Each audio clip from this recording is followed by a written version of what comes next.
titulada Las iglesias del Apocalipsis. Las iglesias del Apocalipsis, los que traigan su Biblia, la pueden abrir no en Génesis, en Apocalipsis.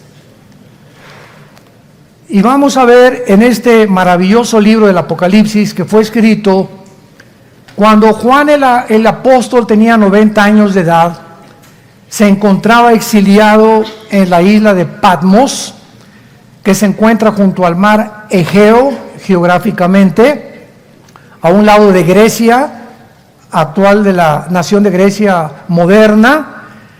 Y Juan tiene una aparición en el capítulo 1 del Apocalipsis, donde Jesucristo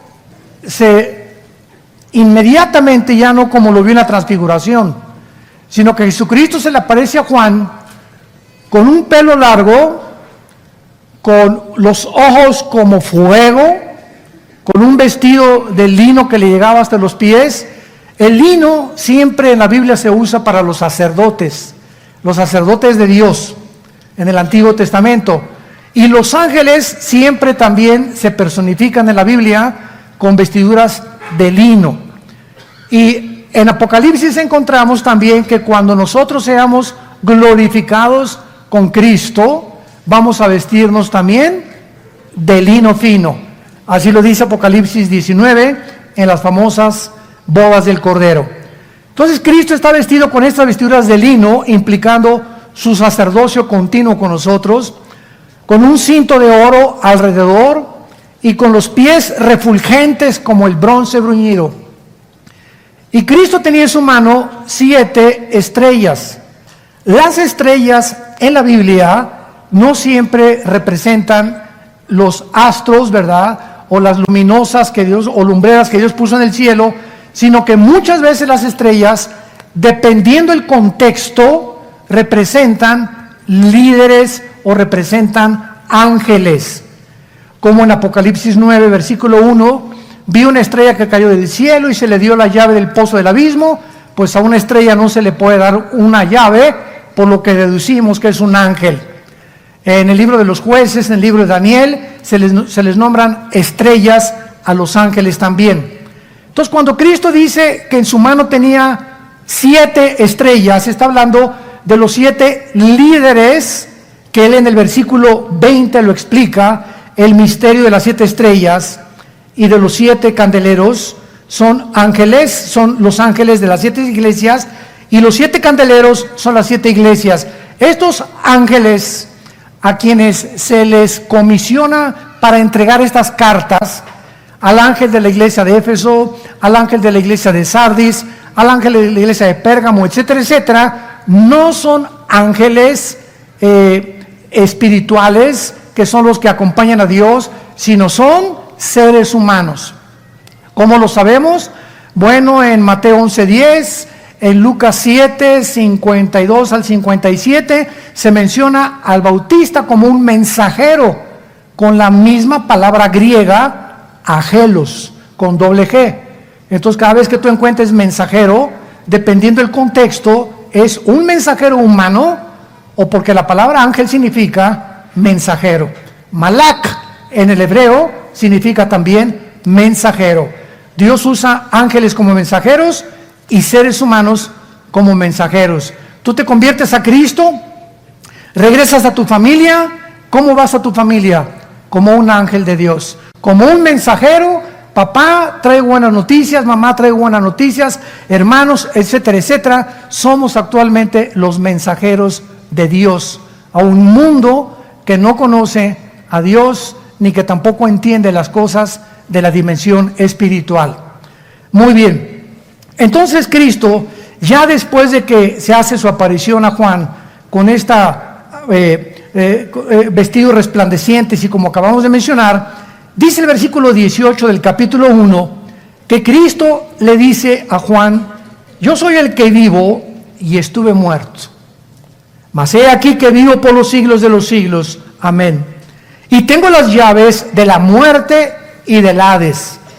¿Quién tenía estas llaves antes de Cristo? Satanás. Hebreos capítulo 2. Satanás tenía las llaves de la muerte y tenía las llaves del Hades. no dejaba salir a nadie.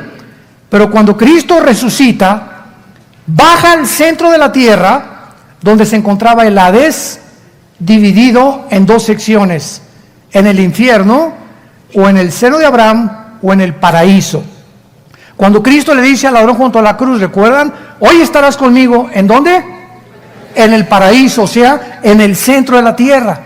Entonces el ladrón baja junto con Jesús al centro de la tierra, al lado de el paraíso, donde se encontraban los justos desde Adán hasta la cruz. Desde Adán hasta la cruz, nadie había subido al cielo. Nadie. ¿Por qué? Porque estaban esperando el sacrificio perfecto que tuvo Cristo en la cruz. Cuando Cristo muere en la cruz, baja al centro de la tierra y a todos los del paraíso se los lleva con él cuando resucita. Y ahora, de la cruz a nuestros días, cuando los cristianos morimos, ausentes del cuerpo, presentes en el Señor. Ya no tenemos que bajar a esperar, porque ya se pagó el precio final. Jesús dijo al morir, tetelestai, que en griego significa consumado es, o se terminó. No hay nada que agregarle para pagar el pecado, para vencer la muerte y vencer a Satanás. Entonces Jesucristo le dice a Juan, ahora yo tengo estas llaves. Escribe las cosas que has visto, que son las del capítulo 1, las que son las del capítulo 2 y 3, que son el mensaje a las iglesias, y las que han de ser después de estas, capítulo 4 de Apocalipsis hasta el capítulo 19. Todo el futuro. Ya no se encuentra la iglesia del capítulo 4 en adelante en el libro de Apocalipsis, porque ya fuimos sacados del mundo antes que vengan los 7 años de la tribulación. Y el versículo 20 pues explica a Cristo lo que le dijo a Juan en el capítulo 1, que era un misterio.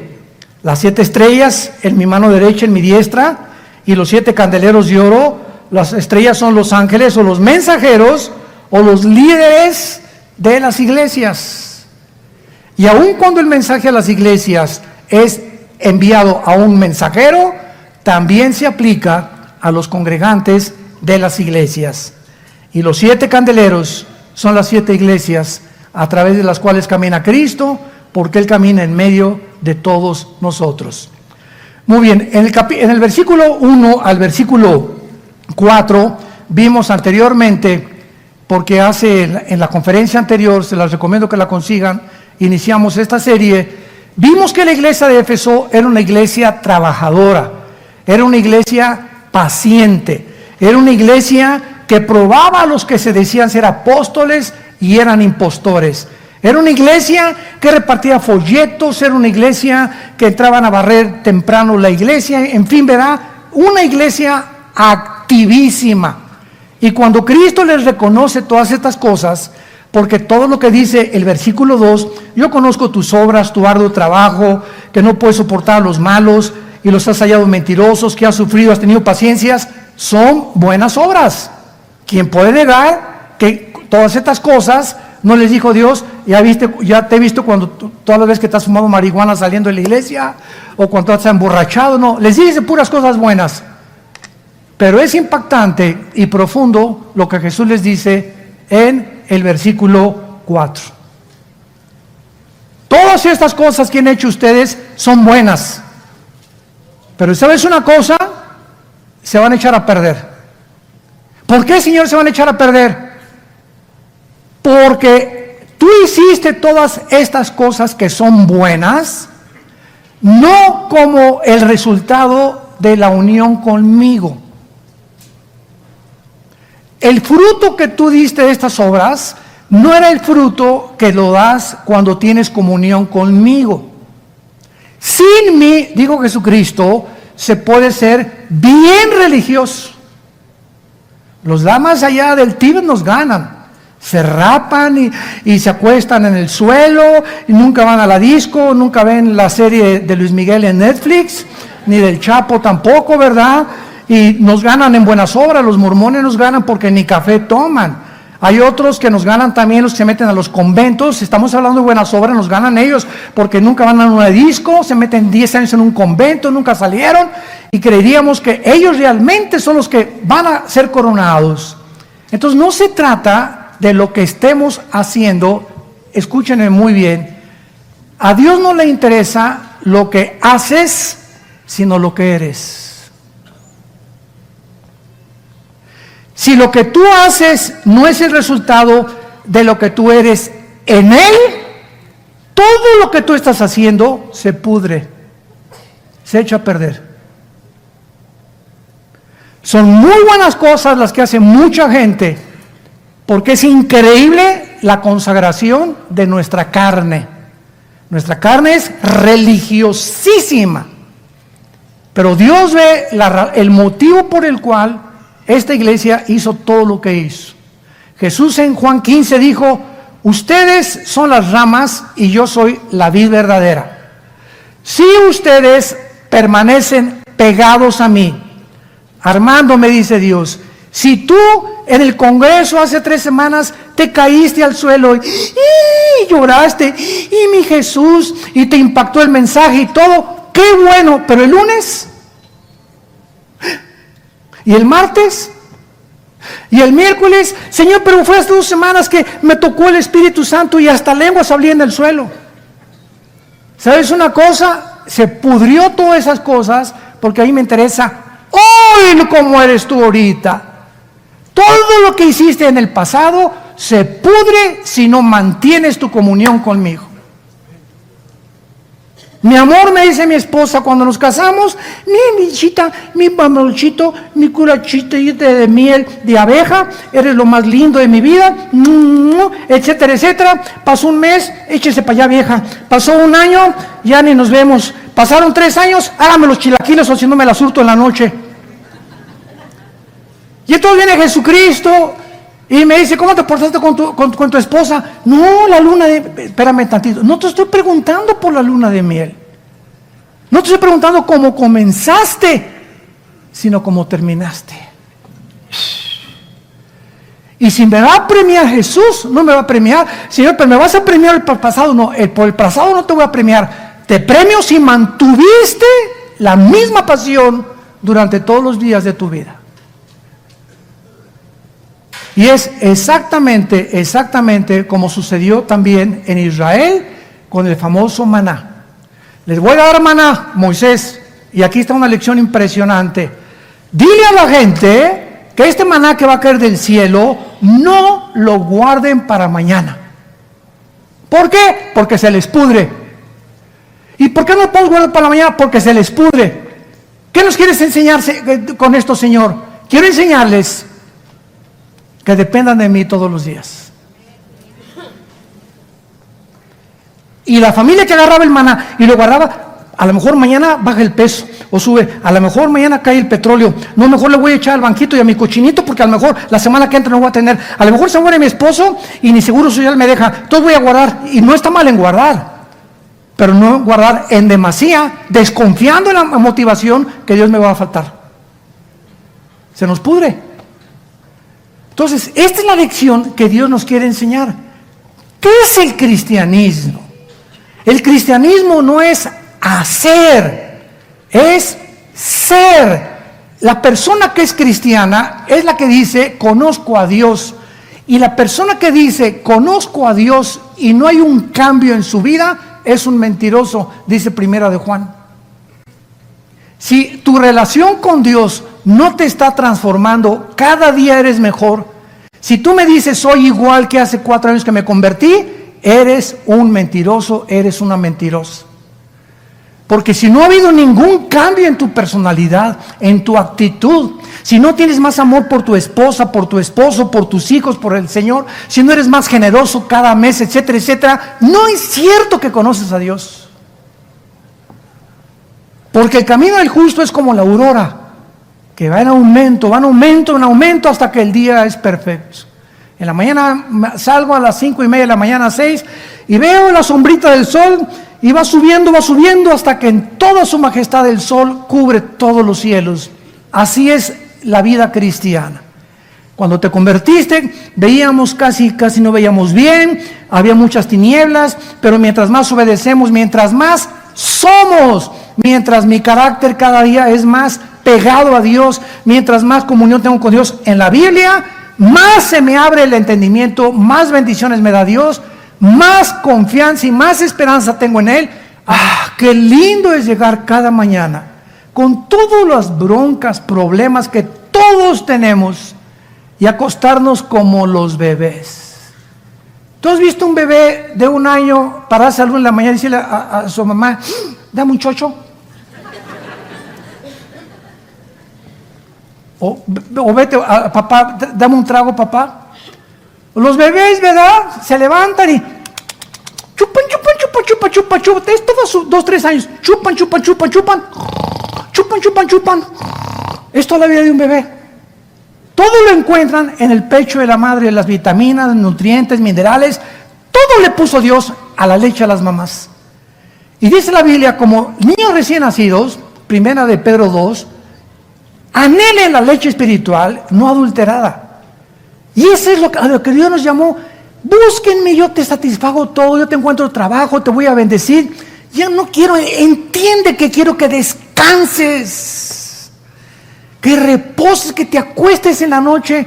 Todo está tranquilo, en paz me acostaré y asimismo dormiré, porque solo tú me haces vivir confiado, Señor. Mañana tengo infinidad de decisiones que tomar. Hoy quién sabe si me van a demandar, me están amenazando, pero yo en la noche me voy a acostar como un bebé. ¿Por qué? Porque mis preocupaciones no van a resolver nada. No voy a cambiar yo nada. Si hay algo que cambiar, lo haces tú. Todo buen don y toda dádiva de lo alto de Santiago proviene de las luces, del Dios y Padre de las luces. Todo lo bueno que vaya a pasar en tu vida no va a venir de tu relación con tu compadre, ni de cuánto dinero tengas, ni cuánta salud tienes. Hoy tienes salud y mañana en un chispazo te dice el doctor, usted tiene cáncer y tiene un cáncer terminal, se va a morir en 6 meses o en menos. Y así te cambia la vida, de repente, en 1 minuto te cambia la vida. Estamos en un hilo en nuestra vida depende de Dios. Entonces Dios quiere que entendamos esto, que dependemos de Él. Hace una semana estaba platicando con un pastor allá en Texas y me dice este pastor, ¿qué cree, hermano, que le pasó a mi esposa? ¿Qué le pasó? Pues fíjense que yo en la camioneta que tenemos y afuera de un estacionamiento de un mall, de un centro comercial en Estados Unidos, iba mi suegra, la mamá de mi esposa al volante, mi suegra atrás con el bebé que de 1 año de nacido, y mi esposa se baja y dejó andando la camioneta. Y se bajó no sé qué a comprar qué cosas, a los 10 minutos que regresa ya no estaba la camioneta. ¿Qué fue lo que pasó? Pasó un morenito y se subió, la vio que estaba andando y resulta que a este morenito lo venía persiguiendo la policía hasta con un helicóptero. Entonces se encontró el motor encendido y que se arranca llevándose a la suegra y al bebé. Total que cuando salió la mamá y vio que no estaba y se dio cuenta, se la llevó un negrito, ahí va la camioneta. Ella solamente dijo, Señor, en el nombre de Jesucristo, detén esa camioneta y salva a mi niña. Se estrelló contra un poste la camioneta. En el momento que esta hermana oró y llegó la policía y lo agarraron, no le pasó nada a la suegra ni al bebé tampoco. Pero me dice este pastor, le comparto esto porque con qué facilidad, así nunca sabemos, en 1 minuto nos cambia la vida. Un accidente te puede dejar paralítico para toda tu vida. Hoy en la noche, mañana pasado, no sé, un accidente, lo que sea, una embolia cerebral, un ataque al corazón. Nunca sabemos que lo más apreciado del hombre, Dios lo puede deshacer y cambiarnos en segundos nuestra existencia. Y esta fragilidad y debilidad como seres humanos que atravesamos porque no somos dioses, es la razón por la cual Dios anhela que vivamos con Él, cerca de Él todos los días. Y que nos acostemos y cuando Dios te ve, ese es mi Pancholín, hasta los ángeles dicen, y hasta ronca rico don Pancho. ¿Qué ronquidotes? ¿Por qué? Porque está tranquilo. No, ni le preocupa, nadie no se levantó en toda la noche. Dice el Señor, ese es mi Pancho, Pancholín, Pancholetas, ¿verdad? y por confiar en mí y por acostarse en la forma que Él se acostó y por demostrar con esa paz de que Él depende de mí, eso es lo que me va a mover a bendecirlo, porque sin fe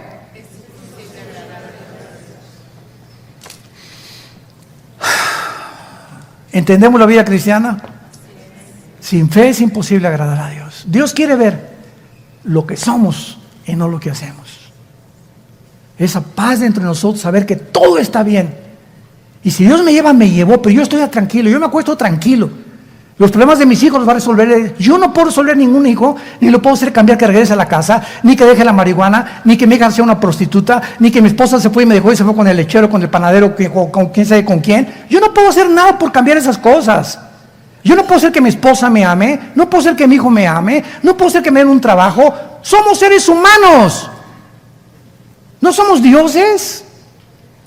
Y qué bendición caer, Señor. Yo no puedo cambiar a mi esposa ni mi trabajo, no puedo cambiar las circunstancias, no puedo robar para tener dinero. Yo dependo de ti, Señor. Y eso es lo que Dios está esperando que nosotros hagamos, que cada día que nos levantemos como niños recién nacidos. Abro la Biblia, te alabo, te bendigo, lleno de problemas por todos lados, bombazos y que la economía y que la política, etcétera, etcétera. Pero yo estoy centrado en ti, Señor, en tu palabra. Dice David en el Salmo 19, muchos son mis enemigos, pero tu siervo no se olvida de tus mandamientos. Aderezas mesa delante de mí, en presencia de mis compadres. ¿Eso dice el Salmo 23? No, ¿verdad?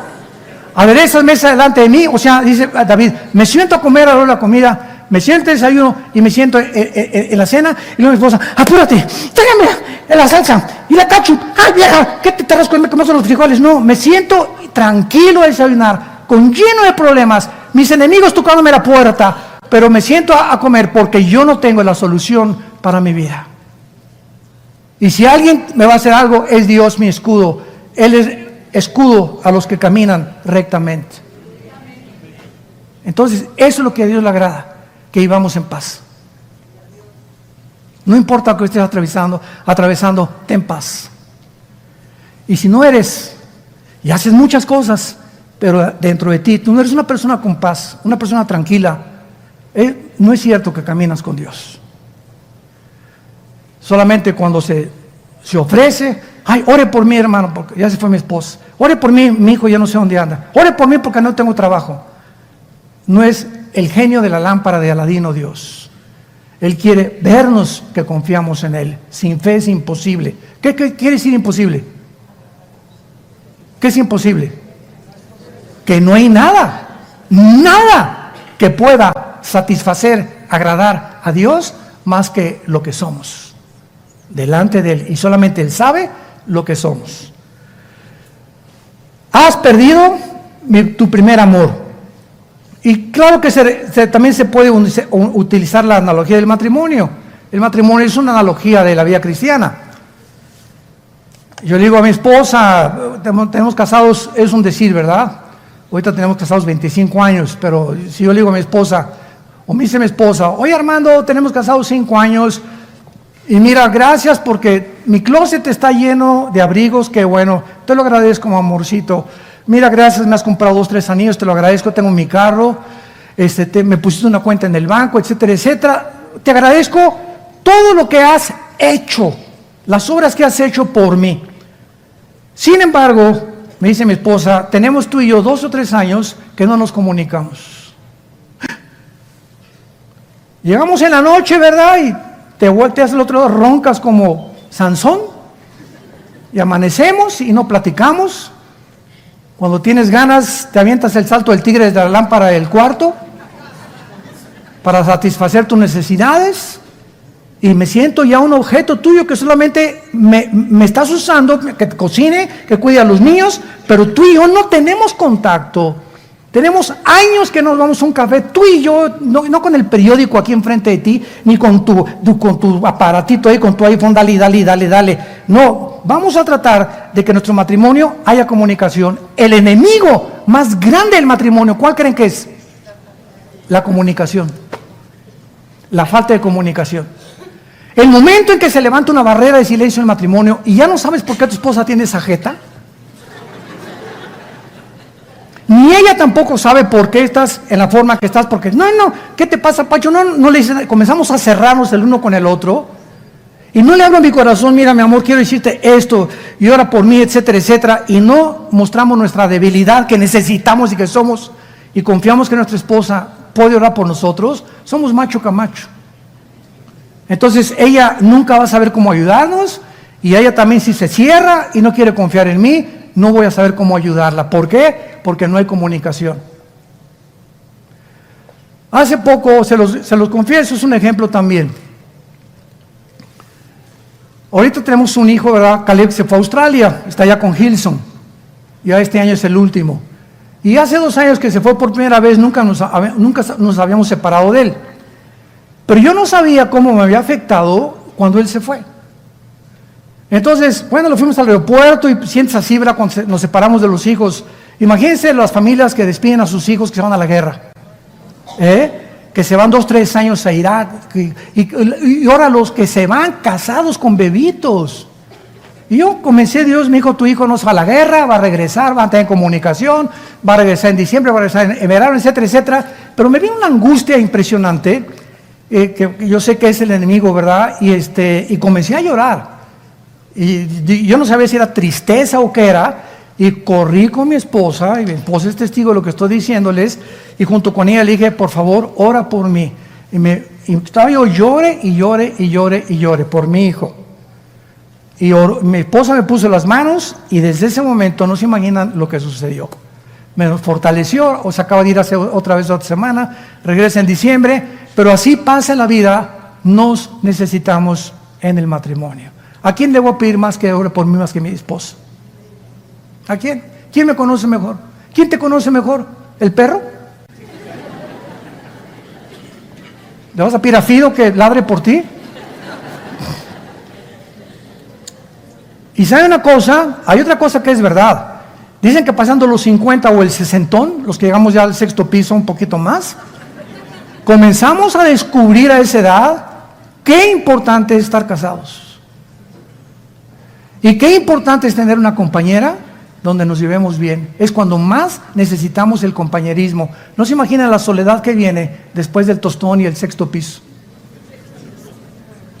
Y ustedes que tienen esa edad son testigos y dicen amén.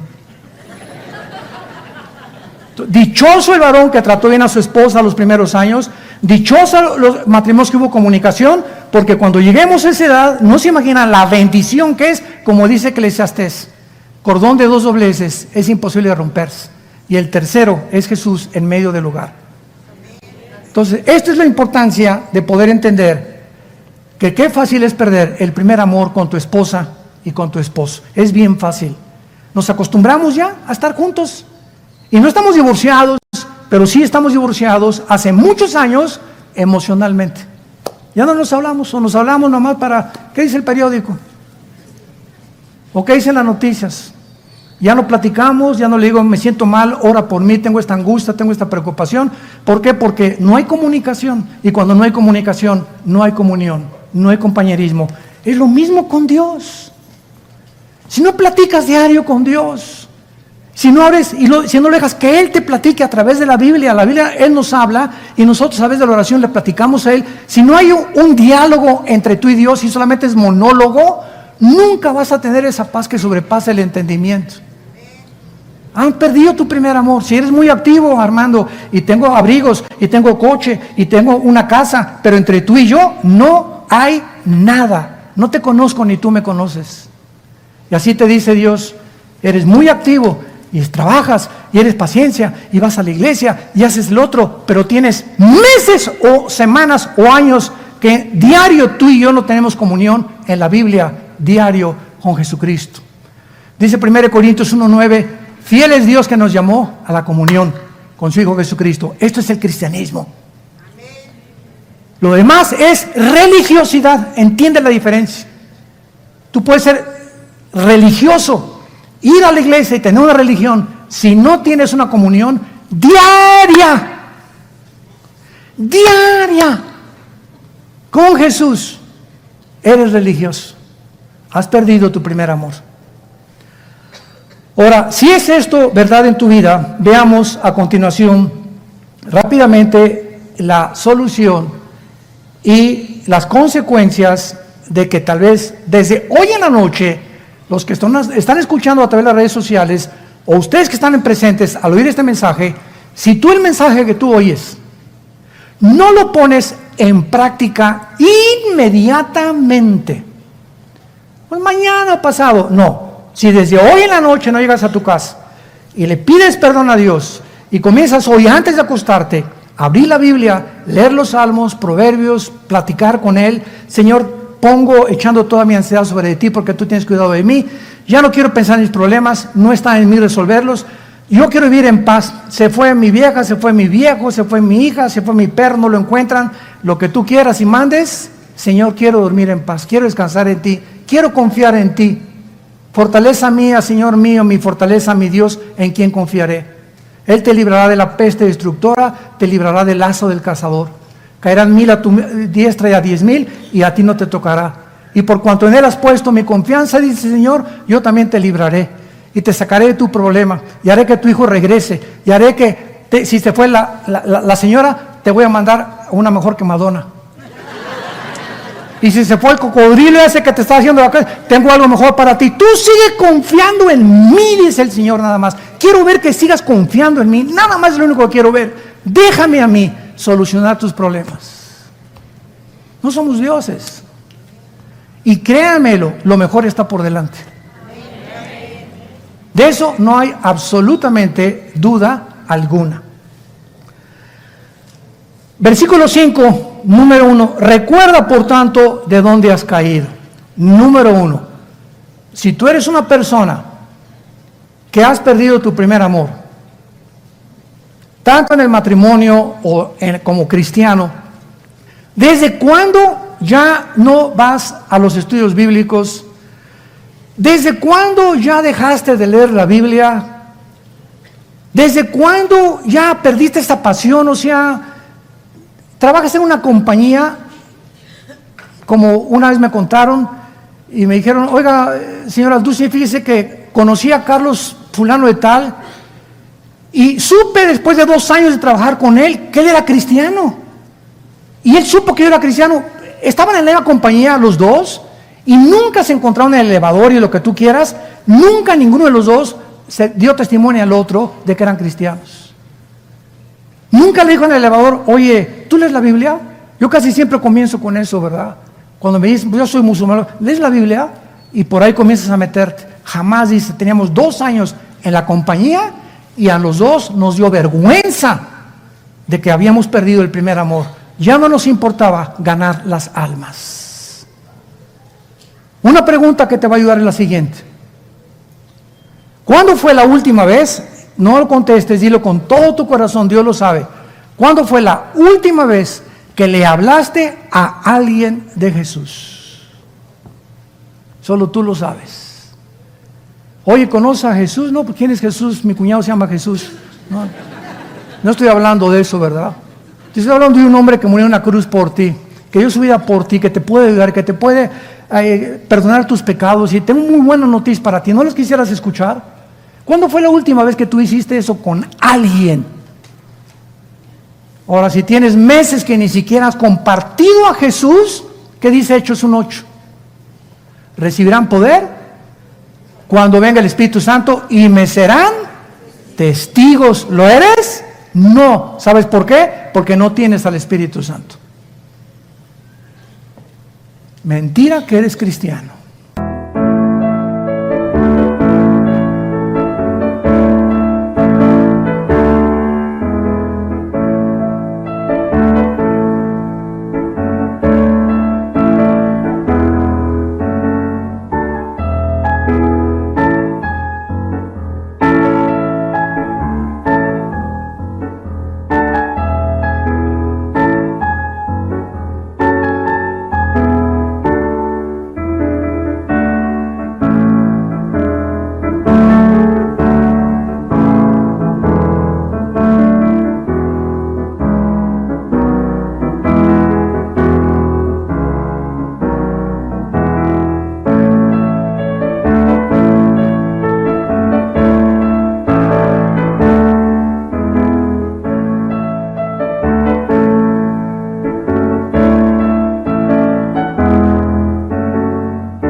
Y cuando venga por nosotros el Jesús, va a haber una cantidad de millones de personas que se van a asustar porque nunca se imaginaron que ellos no eran lo que decían que eran.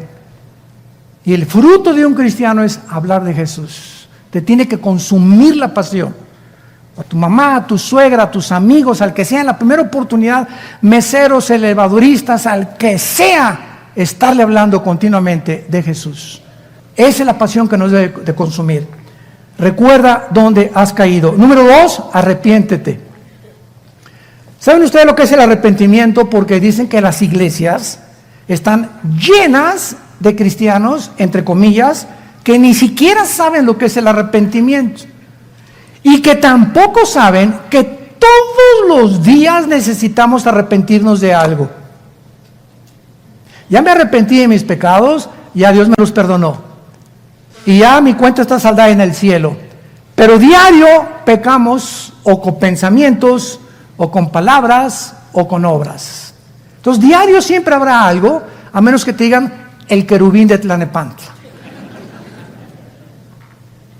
Si diario va a haber algo, ya le grité a mi esposa, ya dije una cosa que no, con otra actitud que no debía haber hecho, pero diario tiene que haber algo en la que mientras más al acostarme me hinque junto a mi cama o sentado como quieras, Padre, me pongo a pensar rápidamente en la mañana, tuve una discusión, Señor, perdón, me fui muy áspero con mi esposa, a mi hijo le grité, hice esto, le quemé el chicharrón a mi esposo para que se lo atragantara en el cuello, iba pasando, Señor, y vi una muchacha y pues ya, pero no solamente la vi, sino que la escaneé, ¿verdad? Y ya no quiero tener esa imagen. Señor, perdóname con tu sangre preciosa. Mientras más y más y más y más y más desarrollemos este hábito bendito de estar todos los días buscando algo que decirle a Dios y estarnos examinando, más sensibles nos volvemos al pecado. Y vas a crecer como un árbol gigantesco espiritual.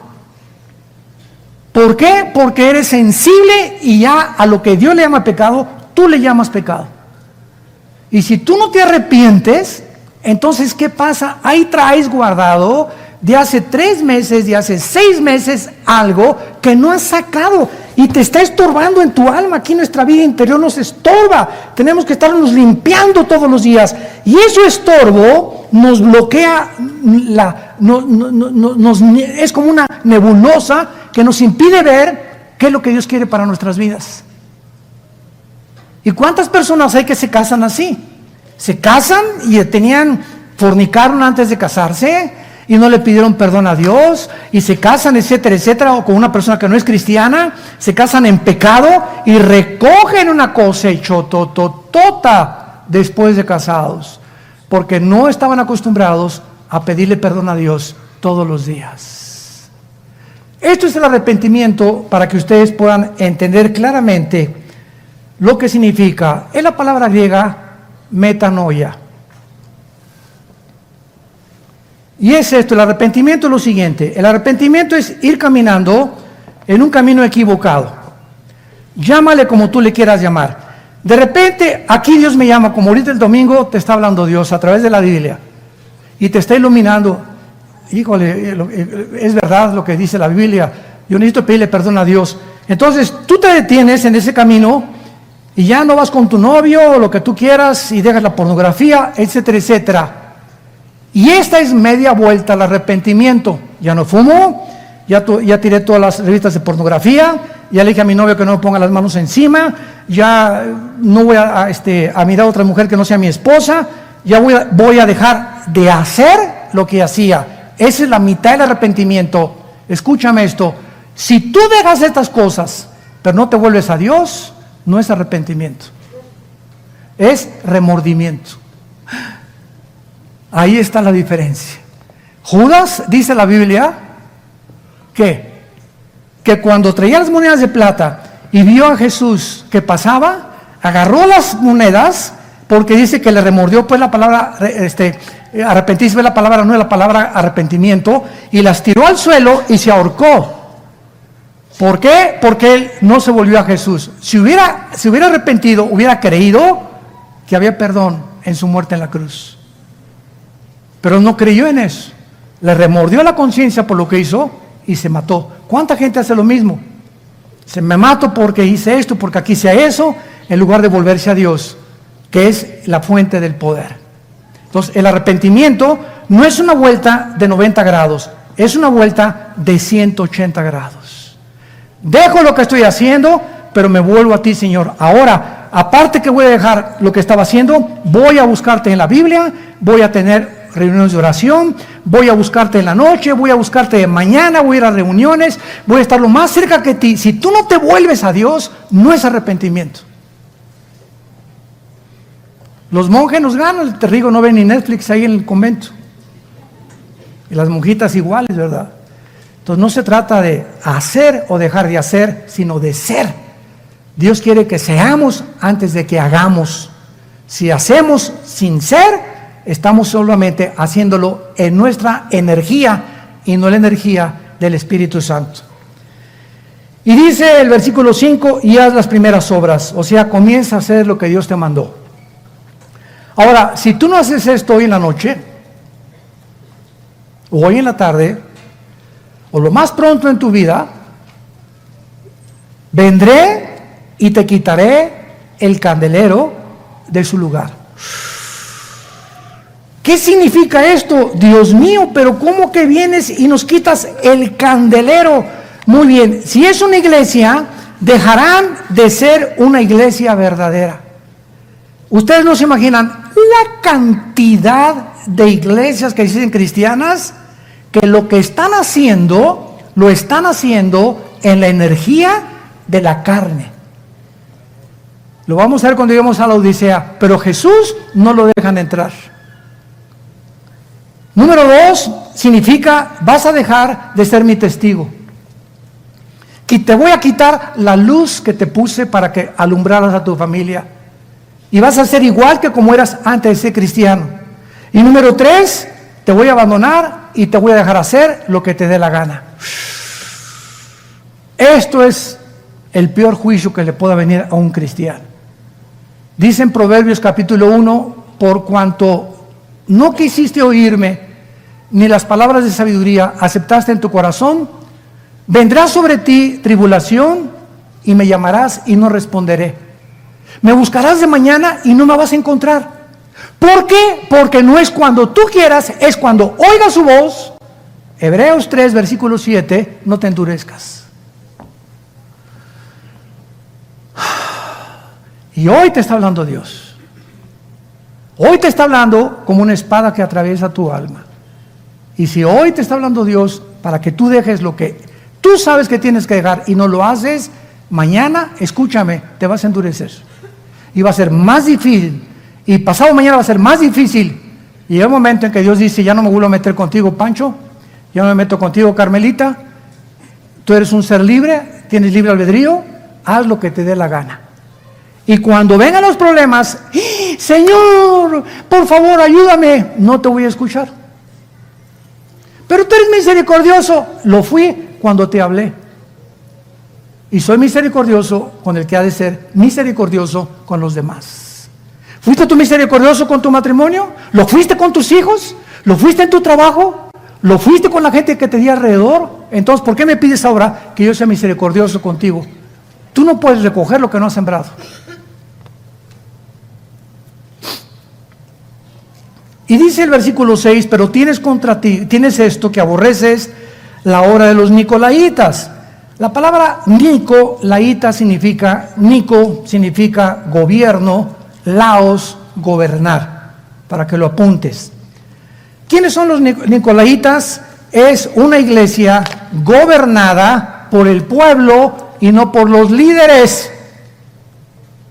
¿Cómo está esto? Bueno, usted no se imagina la cantidad de iglesias donde la familia fulana de tal puso el techo y la familia Gómez puso las paredes y la familia Ortiz compró todo el equipo de sonido y se juntaron 3 familias y esas familias hicieron todo lo que es el edificio y esas 3 familias ahora se creen con el privilegio y la facultad de ellos, si al pastor no les gusta, lo corren. No nos gusta como predicaste este domingo, y comienzan a contratar pastores, y esos pastores no son los líderes, son las tres familias. Son pastores gobernados por el pueblo, y la iglesia no es una democracia, es una teocracia. Tengamos mucho cuidado, y yo se los digo a mis hermanos pastores. Un pastor es el responsable de las finanzas, es el responsable del orden de la iglesia, es el responsable de la dirección de la iglesia, es como en la casa exactamente. Entonces, en los gobiernos nicolaitas son esas iglesias gobernadas por familias, y no se imaginan la cantidad de iglesias que son gobernadas de esta manera. Eso es una abominación delante de Dios. En una iglesia no se vota. A ver, ¿quién quiere por pastor? Espérame tantito, pues si no es el PRD. No es el PRI, no es el PAN, no es un partido político. La iglesia no se maneja de esa manera. La iglesia se maneja por los líderes que están de la mano de Dios y que son dirigidos por Dios. Ellos son los responsables de la iglesia, no las familias.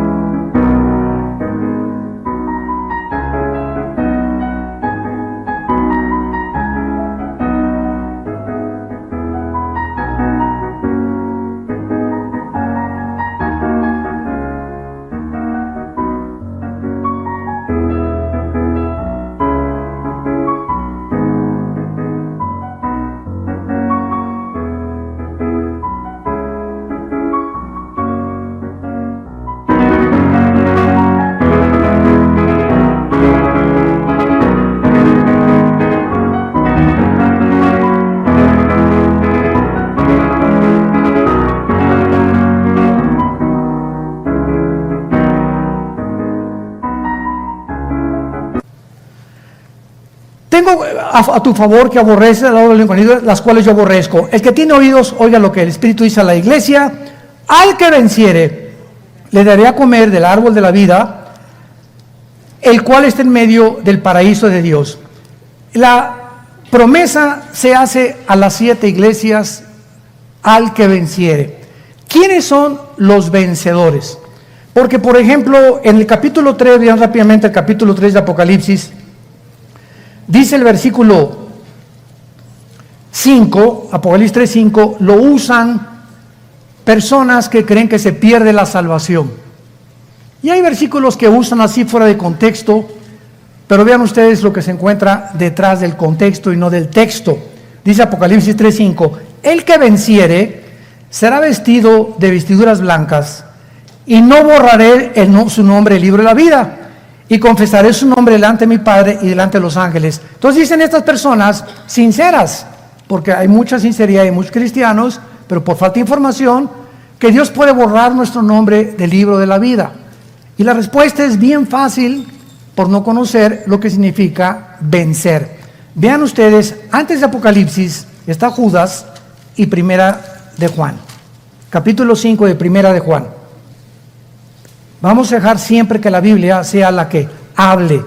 Primera de Juan 5, 4 y 5. Porque todo lo que es nacido de Dios vence al mundo. Y esta es la victoria que ha vencido al mundo, nuestra fe. ¿Quién es el que vence al mundo, sino el que cree que Jesús es el Hijo de Dios? Este es Jesucristo, que vino mediante agua y sangre, no mediante agua solamente, y el Espíritu da testimonio, porque el Espíritu es la verdad. Vemos nosotros que, de acuerdo a la Biblia, los vencedores son los que han sido nacidos de nuevo, los que han sido regenerados por el Espíritu Santo, los que han sido bautizados con el Espíritu Santo, amalgamados, identificados. Es lo que significa la palabra bapto en el griego: identificar, amalgar, unir. Los que hemos sido unidos al cuerpo de Cristo, cuando el Espíritu Santo nos bautiza en el cuerpo de Cristo, somos de Él, estamos en Él. Estos son realmente los vencedores, los que se dijeron que eran cristianos, como vimos anteriormente, pero siempre vivieron, jamás cambiando, jamás transformados, jamás mejoraron su actitud, jamás les interesó ganar a nadie, jamás con la Biblia, son los que van a ser borrados porque nunca fueron cristianos. Pero los que venzan, no puede ser borrado su libro. ¿Por qué? Porque fueron nacidos de Dios. Qué clara es la Biblia. Dice en 1 Juan 2:18, salieron de nosotros, pero no eran de nosotros. Porque si hubieran sido de nosotros, hubieran permanecido con nosotros. Pero salieron para que se manifestara que no todos son de nosotros. No es que perdió la salvación Judas. Judas nunca fue cristiano. Jesús lo dijo, es un diablo desde que lo llamó. Y desde que estaba con los discípulos, era el tesorero y era un ladrón. Ya robaba la bolsa de las quesadillas de Pedro y de Santiago. Así que no se pierde si eres regenerado por Dios y bautizado en el cuerpo de Cristo, vas a vencer. ¿Por qué? Porque tienes fe. ¿Y qué es la fe? Ser aquel que Dios quiere que tú seas. Y finalmente, dice el mensaje a la iglesia de Éfeso, y le daré a comer el árbol de la vida que aparece en Génesis, que es Jesús. Él es el árbol de la vida. Yo soy el camino, la verdad y la vida. Y está en medio del paraíso de Dios. Este paraíso que se encontraba en el huerto del Edén. ¿Dónde quedó el huerto del Edén?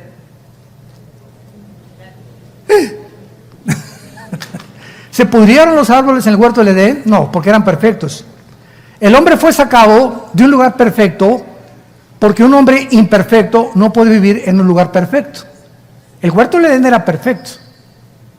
Todo Dios vio que era bueno. El hombre pecó y Dios lo expulsa del huerto del Edén. ¿Y el huerto del Edén? ¿Quiénes llegaron a vivir ahí? ¿Los ángeles? No, ¿verdad? Desapareció, fue trasladado al cielo, que se llama ahora el paraíso después de la muerte de Cristo. Cuando Pablo en 2 Corintios 12 dice, un hombre, si en la carne no estoy seguro, fui al tercer cielo y estuve en el paraíso, Pablo estaba hablando acerca de ese paraíso que ya se encontraba, ¿verdad?, en el fondo de la tierra antes de que Cristo resucitara, que era cuando Pablo estuvo siendo disciplinado por Dios y en el desierto 15 años antes de que pudiera predicar. Y Pablo es la última persona que menciona el paraíso antes del Apocalipsis. Entonces, este paraíso ahora se encuentra en el cielo, que significa un lugar de descanso, que es lo que significa también la palabra Edén. Y finalmente Dios le dice, este árbol de la vida, en medio del paraíso de Dios, que se encuentra, repito, cuando muramos, que será Jesús el centro de toda nuestra atención. Cristianos que nos escuchan, hay un mensaje en esta tarde antes de irnos a casa y es arrepiéntete. Reconoce las cosas malas que estás haciendo en tu vida antes de que sea demasiado tarde. No te endurezcas. Dios te ama. Dio su vida por nosotros en una cruz. Agujeraron sus manos y sus pies. Le pusieron espinas en la cabeza. Y cada vez que tengas dudas que Dios te ama, regresa y voltea a ver a la cruz. Ahí está Jesús colgado, diciéndote, todo lo hice porque no quiero que vayas al infierno. Quiero bendecir tu matrimonio. Quiero bendecir tu noviazgo. Quiero bendecir tus alimentos. Quiero bendecir tus vacaciones. Quiero bendecir todo en tu vida. El que no escatimó a su Hijo, Romanos 8, ¿cómo no nos dará todas las cosas si nosotros se las pedimos? Te damos gracias, Dios y Padre de nuestro Señor Jesucristo, que nos has hecho renacer para una esperanza viva por medio de la resurrección de tu Hijo entre los muertos, que fue muerto, crucificado, enterrado y resucitado a los 3 días. Ahora he comprendido estas verdades espirituales y quiero de aquí en adelante, desde hoy mismo, regresar a mi primer amor, a volver a enamorarme de ti, Jesús, con pasión, como el ciervo brama por las aguas, que llegue el momento en que mi alma brame por ti, que tenga sed por estas aguas vivas que solo vienen de ti. Tu palabra dice, bienaventurado el varón que tiene en ti su confianza y en cuyo corazón están tus caminos, porque cuando pase el valle de lágrimas, lo convertirá en estanque cuando las lluvias lleven o llenen las fuentes. Irá de poder en poder y verá a Jesús en Sión. Oh Jesús, gracias por lo que hiciste por nosotros. Y en esta mañana Él abre sus brazos y te dice: ven a mí. Ven a Cristo en esta mañana si tú no lo tienes. A lo mejor te decías cristiano, ya no te engañes. Si en ti no ha habido un cambio radical, una transformación de tu personalidad, no es verdad que tengas la vida de Jesús. Él vino a revolucionar nuestra vida, nuestra forma de pensar, nuestra actitud hacia nuestros semejantes. Dile: Señor, perdona mis pecados. Creo que moriste en esa cruz y pagaste por ellos con tu sangre. Y te pido que entres a mi corazón en este instante como mi Señor y mi Salvador, en el nombre precioso de Jesucristo. Amén.